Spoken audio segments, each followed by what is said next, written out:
Religion in ancient Rome encompasses the ancestral ethnic religion of the city of Rome that the Romans used to define themselves as a people, as well as the adopted religious practices of peoples brought under Roman rule. The Romans thought of themselves as highly religious, and attributed their success as a world power to their collective piety in maintaining good relations with the gods. According to legendary history, most of Rome's religious institutions could be traced to its founders, particularly Numa Pompilius, the Sabine second king of Rome, who negotiated directly with the gods. This archaic religion was the foundation of the Mos Maiorum, the way of the ancestors, or simply, tradition, viewed as central to Roman identity. The priesthoods of public religion were held by members of the elite classes. There was no principle analogous to separation of church and state in ancient Rome. During the Roman Republic, the same men who were elected public officials might also serve as augurs and pontiffs.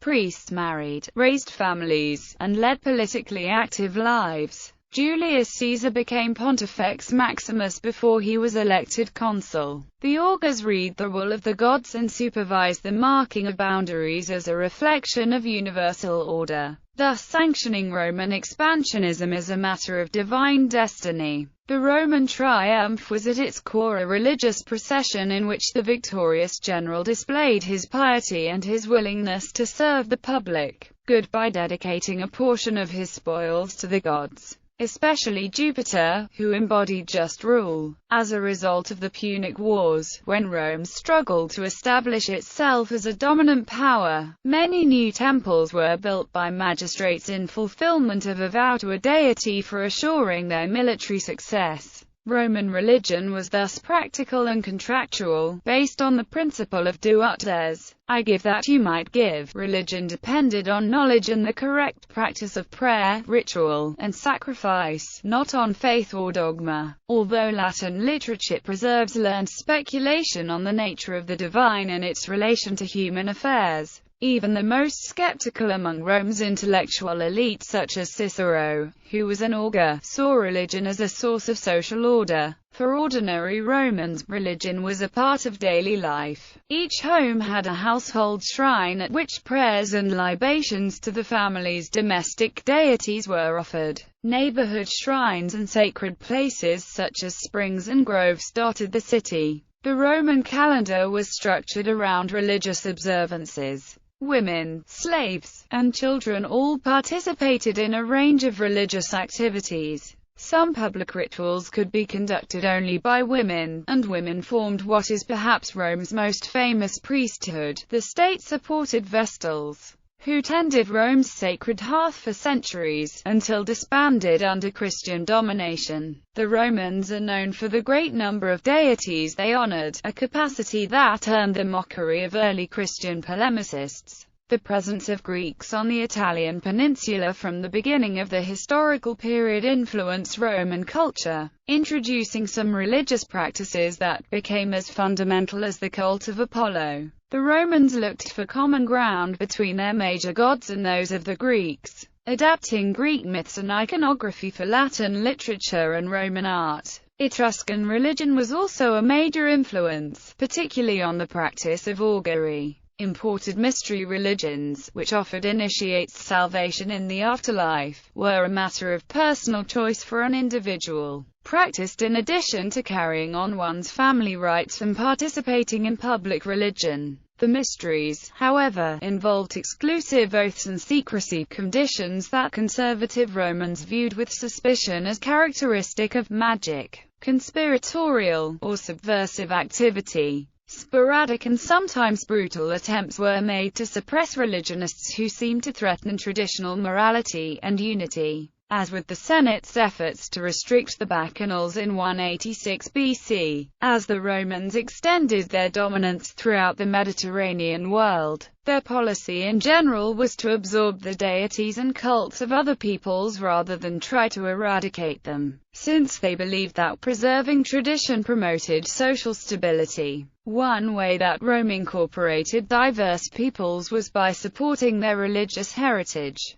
building temples to local deities that framed their theology within the hierarchy of Roman religion. Inscriptions throughout the empire record the side-by-side worship of local and Roman deities, including dedications made by Romans to local gods. By the height of the empire, numerous international deities were cultivated at Rome and had been carried to even the most remote provinces. Among them Cybele, Isis, Epona, and gods of solar monism such as Mithras and Sol Invictus, found as far north as Roman Britain. Because Romans had never been obligated to cultivate one god or one cult only, religious tolerance was not an issue in the sense that it is for competing monotheistic systems. The monotheistic rigor of Judaism posed difficulties for Roman policy that led at times to compromise and the granting of special exemptions, but sometimes to intractable conflict. For example, religious disputes helped cause the First Jewish-Roman War and the Bar Kokhba revolt. In the wake of the Republic's collapse, state religion had adapted to support the new regime of the emperors. Augustus, the first Roman emperor, justified the novelty of one-man rule with a vast program of religious revivalism and reform. Public vows formerly made for the security of the Republic now were directed at the well-being of the emperor. So-called emperor worship expanded on a grand scale the traditional Roman veneration of the ancestral dead and of the genius,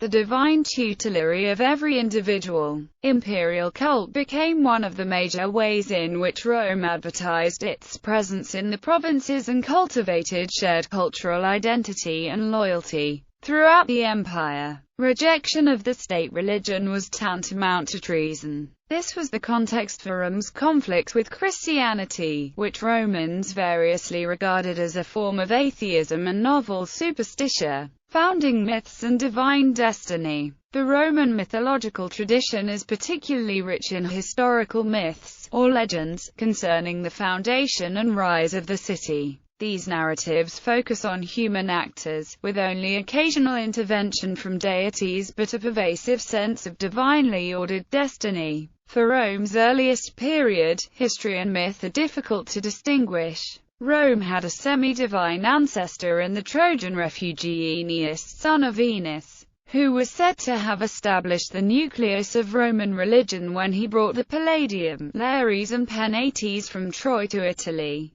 These objects were believed in historical times to remain in the keeping of the Vestals, Rome's female priesthood. Aeneas had been given refuge by King Evander, a Greek exile from Arcadia, to whom were attributed other religious foundations. He established the Ara Maxima's greatest altar, to Hercules at the site that would become the Forum Boarium. The myth of a Trojan founding with Greek influence was reconciled through an elaborate genealogy with the well-known legend of Rome's founding by Romulus and Remus. The most common version of the twins' story displays several aspects of hero myth. Through divine intervention, the rightful line was restored when Rhea Silvia was impregnated by the god Mars. She gave birth to twins, who were duly exposed by order of the king but saved through a series of miraculous events. Romulus and Remus regained their grandfather's throne and set out to build a new city, consulting with the gods through augury, a characteristic religious institution of Rome that is portrayed as existing from earliest times.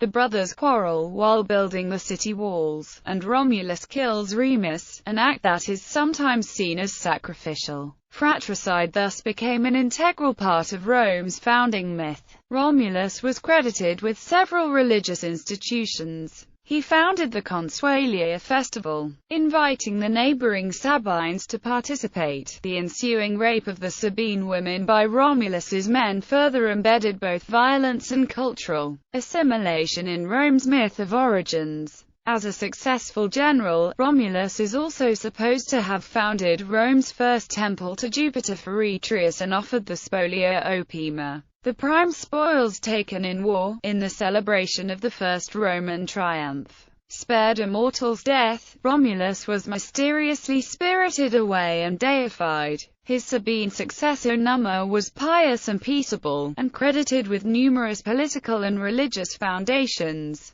including the first Roman calendar, the priesthoods of the Sauli, Flamens, and Vestals, the cults of Jupiter, Mars, and Quirinus, and the Temple of Janus, whose doors stayed open in times of war but in Numa's time remained closed. After Numa's death, the doors to the Temple of Janus were supposed to have remained open until the reign of Augustus. Each of Rome's legendary or semi-legendary kings was associated with one or more religious institutions still known to the later Republic. Tullus Hostilius and Ancus Marcius instituted the Fetial priests. The first outsider, Etruscan king, Lucius Tarquinius Priscus, founded a Capitoline temple to the triad Jupiter, Juno and Minerva, which served as the model for the highest official cult throughout the Roman world. The benevolent, divinely fathered Servius Tullius established the Latin League, its Aventine temple to Diana, and the Compitalia to mark his social reforms. Servius Tullius was murdered and succeeded by the arrogant Tarquinius Superbus, whose expulsion marked the beginning of Rome as a republic with annually elected magistrates. Roman historians regarded the essentials of republican religion as complete by the end of Numa's reign, and confirmed as right and lawful by the Senate and people of Rome.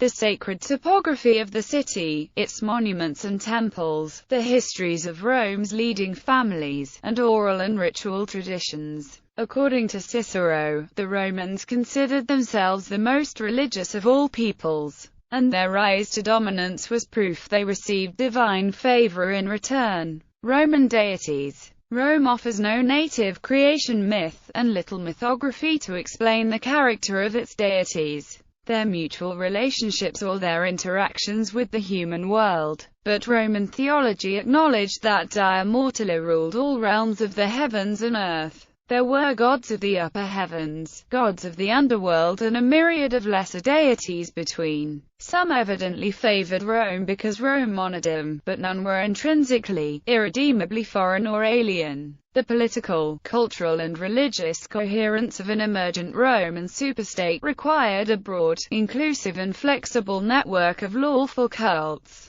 At different times and in different places, the sphere of influence, character and functions of a divine being could expand, overlap with those of others, and be redefined as Roman. Change was embedded within existing traditions. Several versions of a semi-official, structured pantheon were developed during the political, social and religious instability of the late Republican era. Jupiter, the most powerful of all gods and the fount of the auspices upon which the relationship of the city with the gods rested, consistently personified the divine authority of Rome's highest offices, internal organization and external relations. During the archaic and early Republican eras, he shared his temple, some aspects of cult and several divine characteristics with Mars and Quirinus, who were later replaced by Juno and Minerva. A conceptual tendency toward triads may be indicated by the later agricultural or plebeian triad of Ceres, Liber and Libera, and by some of the complementary threefold deity groupings of imperial cult.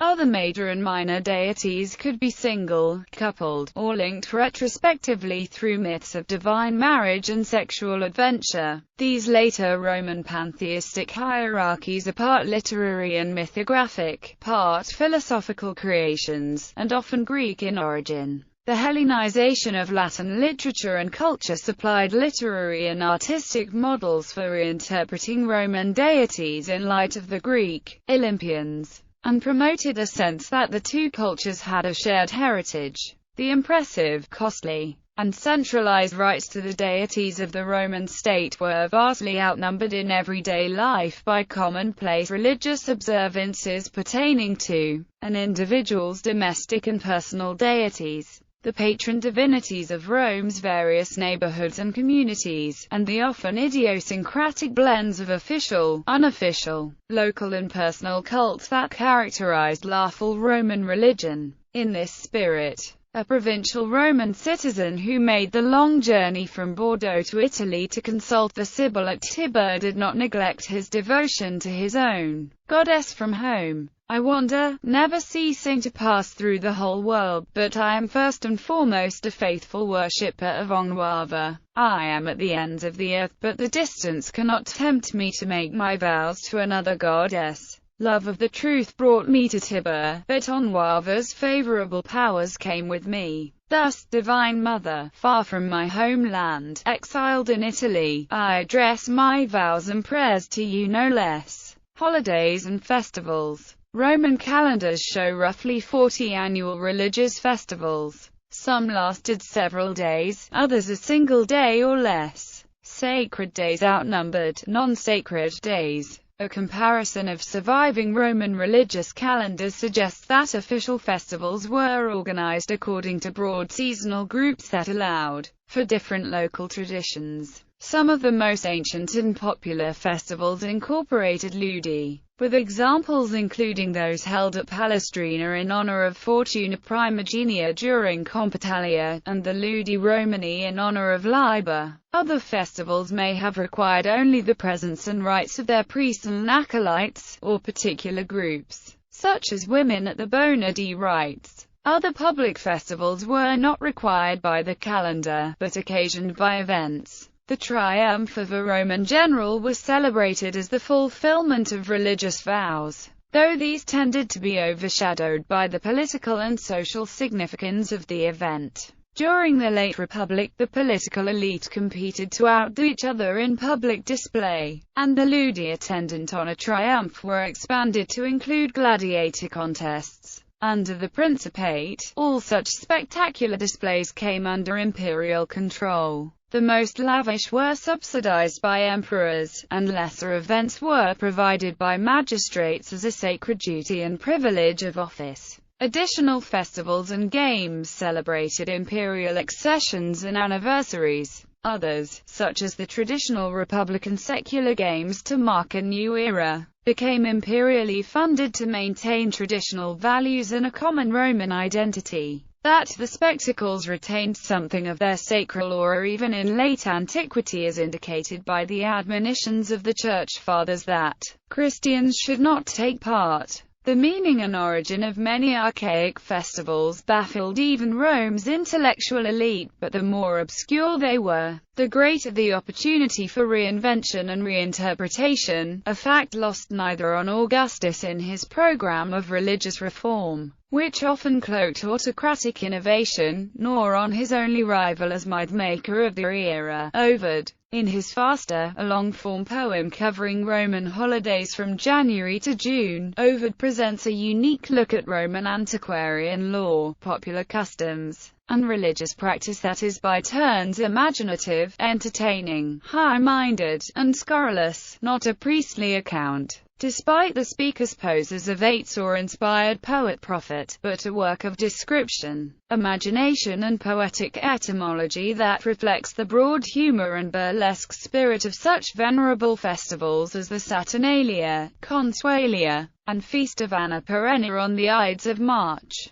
where Ovid treats the assassination of the newly deified Julius Caesar as utterly incidental to the festivities among the Roman people. But official calendars preserved from different times and places also show a flexibility in omitting or expanding events, indicating that there was no single static and authoritative calendar of required observances. In the later empire under Christian rule, the new Christian festivals were incorporated into the existing framework of the Roman calendar, alongside at least some of the traditional festivals, temples and shrines. The Latin word templum originally referred not to the temple building itself, but to a sacred space surveyed and plotted ritually through augury. The architecture of the ancient Romans was, from first to last, an art of shaping space around ritual. The Roman architect Vitruvius always uses the word templum to refer to this sacred precinct, and the more common Latin words aedes, delubrum, or fanem for a temple or shrine as a building.